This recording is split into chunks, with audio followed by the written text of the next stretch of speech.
I never imagined my successful business partner and devoted wife of 8 years were secretly starring in adult films together while I worked 80-hour weeks building our company. What I discovered on my laptop that night changed everything. Watch until the end. Subscribe to our channel and let us know where you're watching from in the comments. They always say you never truly know someone, even after years together. Even after sharing your deepest secrets, your greatest hopes, your darkest fears. I used to think that was just something people said to make themselves feel better after being blindsided, a comforting lie to make sense of betrayal. But now I know better. Now I understand that sometimes the people closest to you are living completely different lives behind the masks they wear. My name is Daniel. I was the proud owner of a successful tech startup in San Francisco. I had a beautiful wife named Melissa, whom I had been married to for 8 wonderful years. And I had a business partner, Jack, who had been my best friend since college. We were the 3 musketeers, navigating life together, celebrating victories, and supporting each other through challenges. At least, that's what I thought. The irony is that I discovered their betrayal completely by accident. It wasn't suspicious behavior that tipped me off. It wasn't a mysterious text message or a lipstick stain on a collar. It was just me, alone in my home office at 2 in the morning, bleary-eyed from working late, mindlessly browsing the internet while trying to decompress after a long day. I still remember that night with perfect clarity. It was a Tuesday in November. The rain was hammering against the windows and I could hear the wind howling outside. Melissa was supposedly at her sister's place for a girls' night, and I had just gotten off a conference call with our investors in Tokyo. Our company was on the verge of closing a major deal and the stress was taking its toll on me. I needed a distraction, something to clear my head. So I did what many men do when they're alone and need to unwind. I opened an incognito browser and navigated to an adult website. I wasn't even really in the mood, to be honest. It was more of a habitual action, a way to turn off my brain for a few minutes before heading to bed. I clicked on a random video, barely paying attention to the thumbnail or title. The video started playing, and I was about to close it and try something else when something caught my eye. The setting looked oddly familiar. It wasn't just any generic bedroom or hotel room. It looked like... No, it couldn't be, but it was. The distinctive blue accent wall, the unique headboard with built-in lighting, the abstract painting that we had bought on our trip to Barcelona 5 years ago. This was our guest bedroom, our house. My pulse quickened as I focused on the video, unable to look away, like a man watching a train wreck in slow motion. And then they appeared in the frame. My wife, Melissa, and my business partner, Jack, together, in my house, doing things that made me physically ill to watch. The video wasn't just some amateur production either. It was professionally lit, professionally edited. This wasn't their first time. This was a practiced performance. I remember feeling a strange sense of detachment at first, as if I was watching a movie starring actors who looked remarkably like my wife and best friend. But as the reality sank in, that detachment gave way to a tidal wave of emotions. Shock, disbelief, betrayal, rage, humiliation. They crashed over me one after another, leaving me gasping for air. With trembling hands, I clicked on the uploader's profile. What I found shattered any remaining hope that this might somehow be a misunderstanding. The account, Mr. and Mrs. Secret, had dozens of videos uploaded over the course of the past year and a half, and in every thumbnail I could see glimpses of them. Melissa and Jack, sometimes in our house, sometimes in hotel rooms, sometimes in what appeared to be Jack's downtown apartment. They had been running an entire adult film operation behind my back. While I was working 80-hour weeks to build our company, they were building their own secret enterprise, using my home, using the success I had helped create to fund their betrayal. I couldn't bring myself to watch any more videos, but I couldn't stop scrolling through the comments either.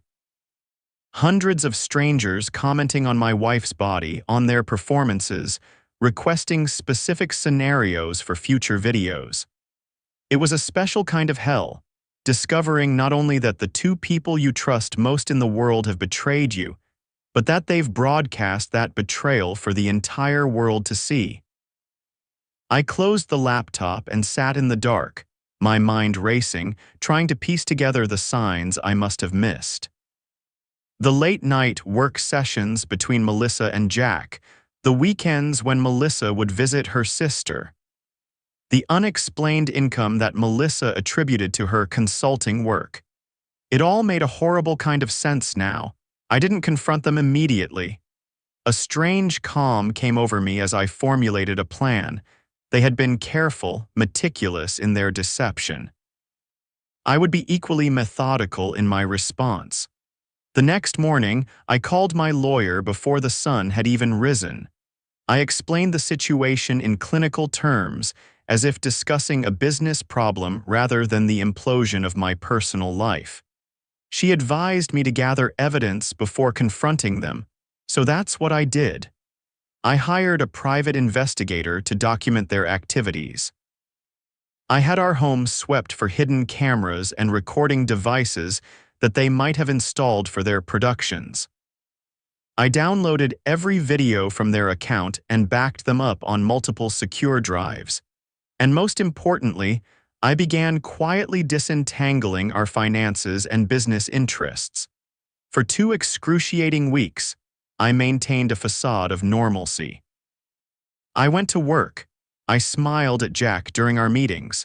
I kissed Melissa goodbye in the mornings and hello in the evenings. I played the role of the oblivious husband and friend perfectly, all while systematically preparing to dismantle the life we had built together.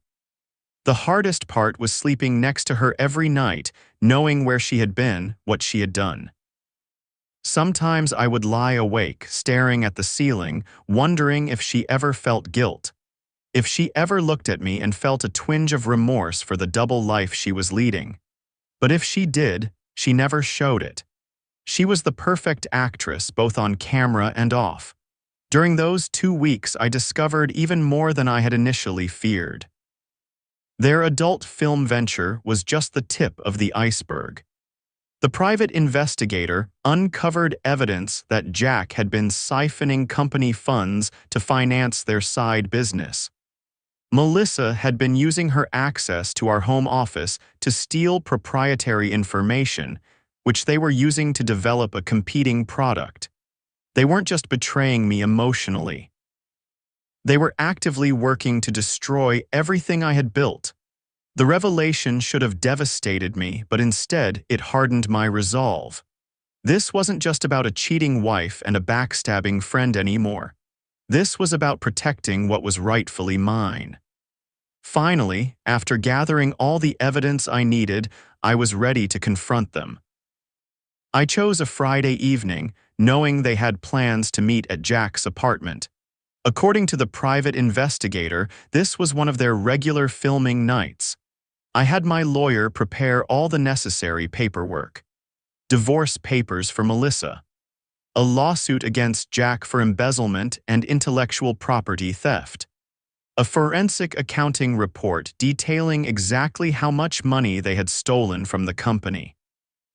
And perhaps most damaging, a complete archive of their adult videos, ready to be submitted as evidence in court if necessary. I arrived at Jack's apartment building at exactly 7:30 p.m., the time when the investigator confirmed they would both be there. The doorman recognized me and let me up without announcing my arrival. I stood outside Jack's door for a long moment, listening to the muffled sounds of conversation and laughter from within. They were happy, enjoying their secret life together, completely unaware that their carefully constructed house of cards was about to come crashing down. I knocked. The laughter stopped abruptly. I heard hurried whispers. the sound of doors closing, fabric rustling. After a minute that felt like an eternity, Jack opened the door, his expression shifting from concern to relief when he saw me. "Daniel, what are you doing here, man?" he asked, trying to sound casual but not quite managing to hide the tension in his voice. I smiled, the same smile I used during tough negotiations when I held all the cards but didn't want my opponent to know it yet. "I was in the neighborhood and thought I'd stop by. Is that okay? Can I come in?" He hesitated, glancing over his shoulder before reluctantly stepping aside. "Sure, of course. We were just, going over some marketing ideas for the Johnson account." I stepped into the apartment, taking in the scene. The lights were dimmed. There was an open bottle of expensive champagne on the coffee table, 2 half-empty glasses beside it. And in the corner of the room, partially disassembled but still recognizable, was a professional-grade camera on a tripod. I asked, though I already knew the answer. As if on cue, Melissa emerged from the bedroom wearing one of Jack's shirts and nothing else. She froze when she saw me, her face draining of color. "Daniel, what are you? How did you?" I held up a hand to silence her. "Please don't insult my intelligence by making up some story. I know everything." They exchanged a panicked look, the kind of look accomplices share when they realize they've been caught. Jack attempted to recover first. "Look, Daniel, I know this looks bad, but we can explain." "Can you?" I interrupted, my voice eerily calm even to my own ears. "Can you explain the adult videos you two have been making in my house? Or how about the company funds you've been embezzling, Jack?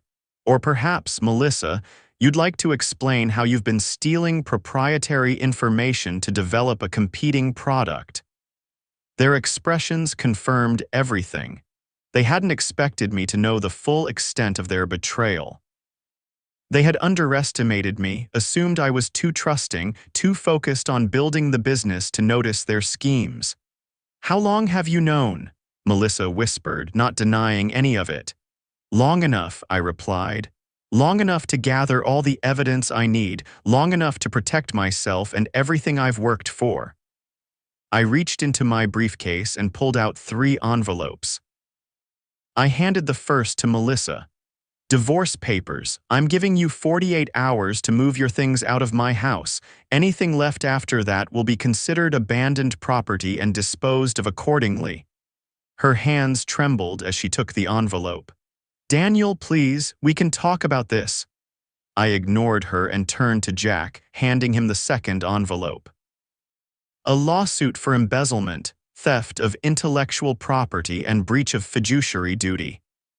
My lawyers will be contacting you on Monday. I've already called an emergency board meeting for tomorrow morning where I'll be presenting evidence of your activities. I expect you'll be voted out unanimously." Jack's face had gone pale. "You can't do this. We built that company together. It's as much mine as it is yours." "Actually, I can, and I have." I placed the third envelope on the coffee table between them. "This contains a complete archive of your videos, along with documentation of all your other activities.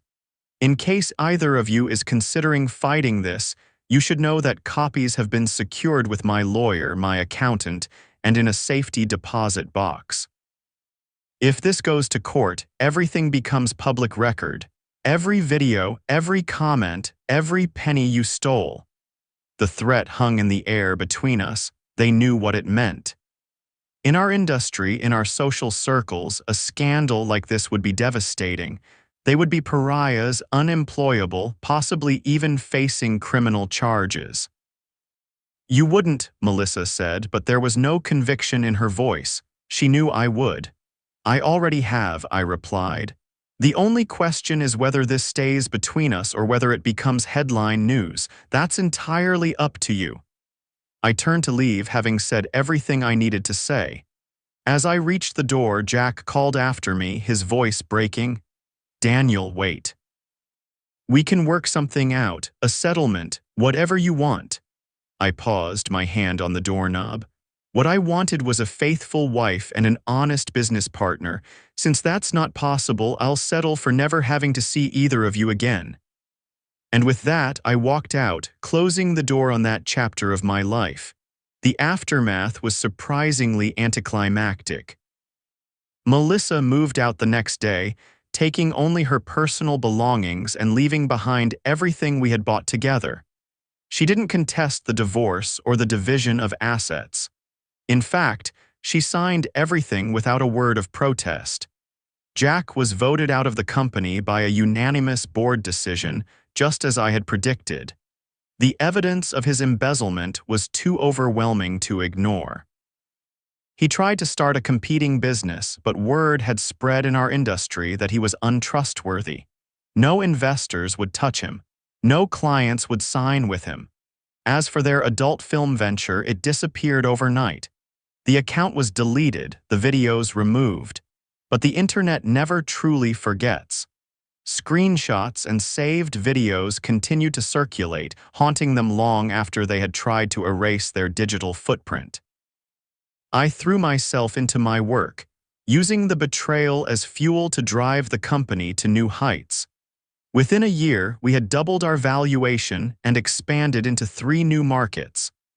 I bought out Jack's shares for pennies on the dollar when he faced financial ruin and needed quick cash. It was the final nail in the coffin of our former friendship.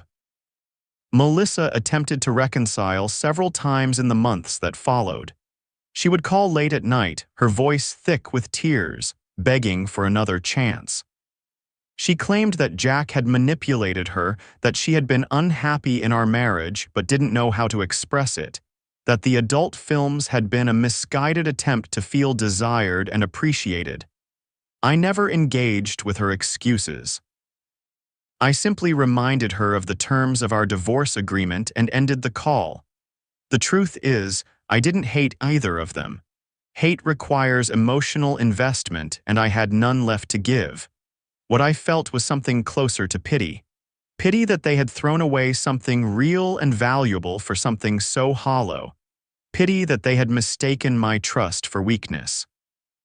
Pity that they had underestimated just how comprehensively I could dismantle their lives if provoked. It's been 3 years since that night. 3 years since I discovered their betrayal. I've rebuilt my life piece by piece. The company continues to thrive. I've even started dating again, though I'm much more cautious now about who I let into my life. Trust doesn't come easily to me anymore. I ran into Jack about 6 months ago at a conference in Chicago. He looked older, worn down, a shadow of the confident man he once was. He was working as a sales representative for a minor tech firm, the kind of job he would have considered beneath him in our previous life. He saw me across the exhibition hall and quickly turned away, pretending he hadn't noticed me. I let him have his pride. There was nothing left to say between us anyway. As for Melissa, I heard through mutual friends that she moved back to her hometown in Oregon. She's working as a real estate agent now, trying to build a conventional life far away from the scandal that nearly destroyed her.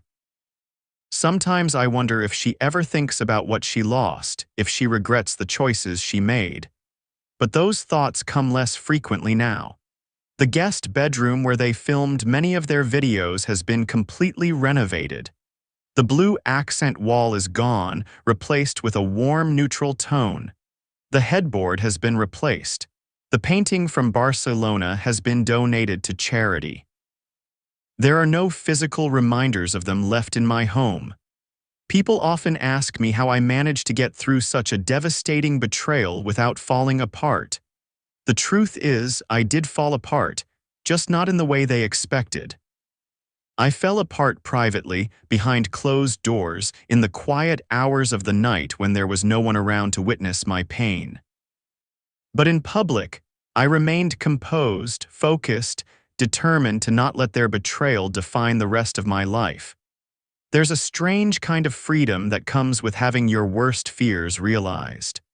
Once you've survived what you thought would destroy you, nothing seems quite as frightening anymore.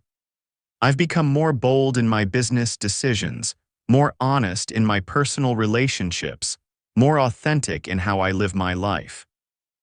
In an odd way, discovering their betrayal was the catalyst for building a more genuine version of myself.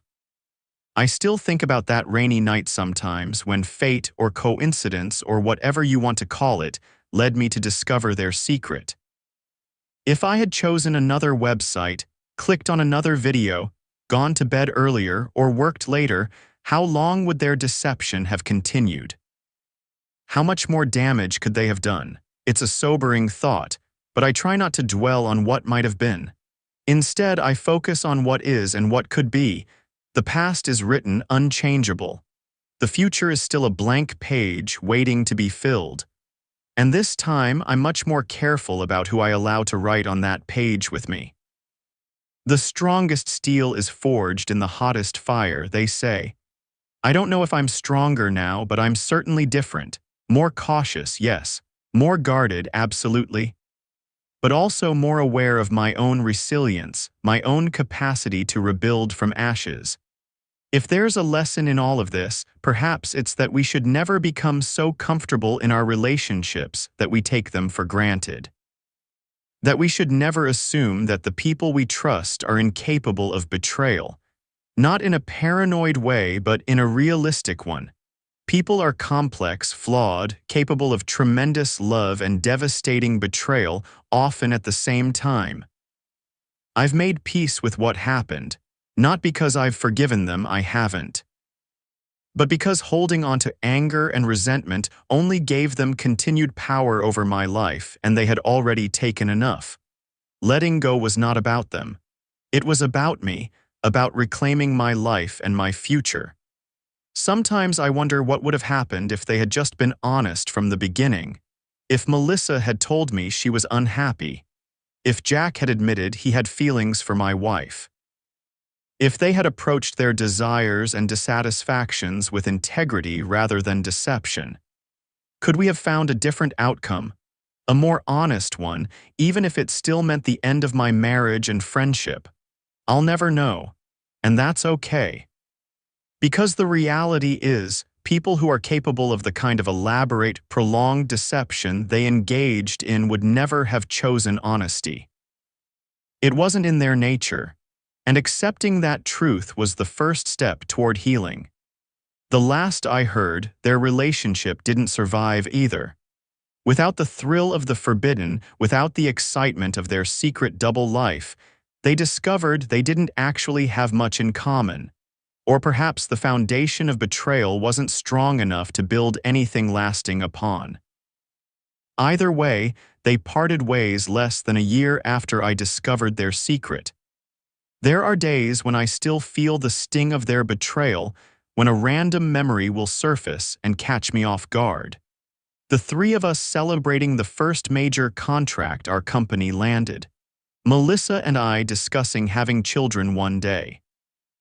Jack standing beside me as my best man when Melissa and I got married.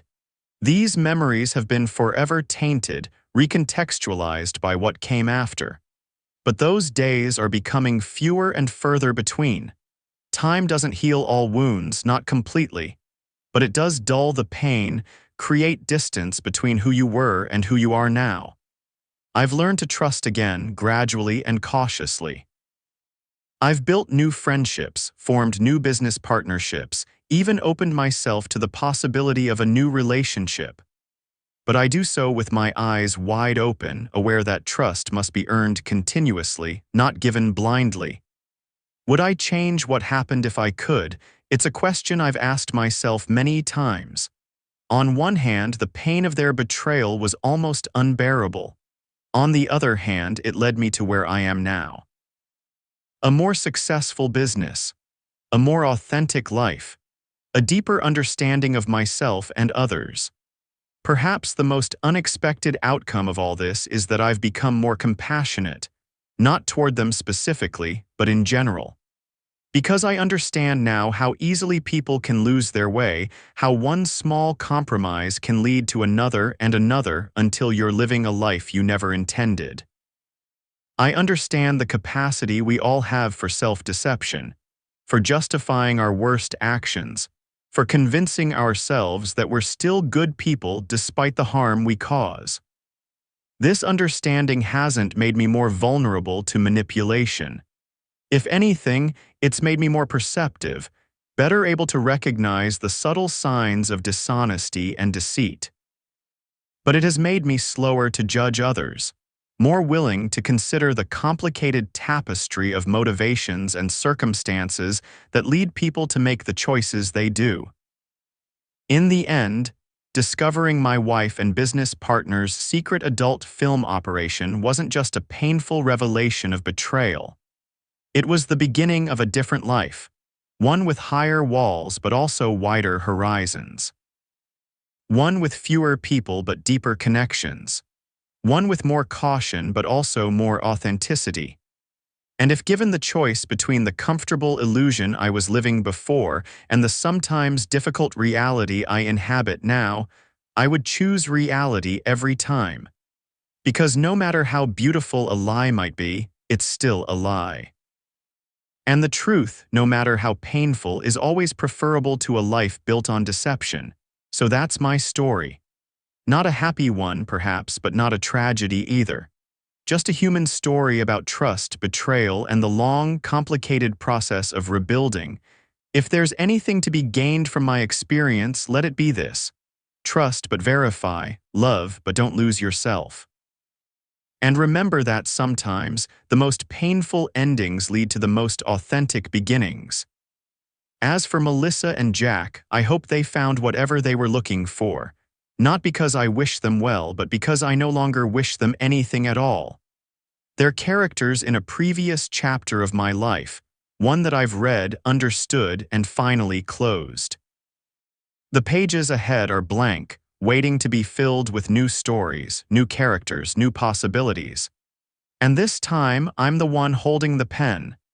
And to anyone reading who might be tempted to lead a double life, to betray the trust of someone who loves you, let me leave you with this final thought. In the digital age, secrets rarely stay secret forever. The truth has a way of rising to the surface, often when you least expect it. And when it does, no amount of explanation or justification will undo the damage you've caused. So before you take that first step down the path of deception, ask yourself if whatever momentary pleasure or excitement you're seeking is worth losing everything you've built, everyone who trusts you, and the person you believed yourself to be.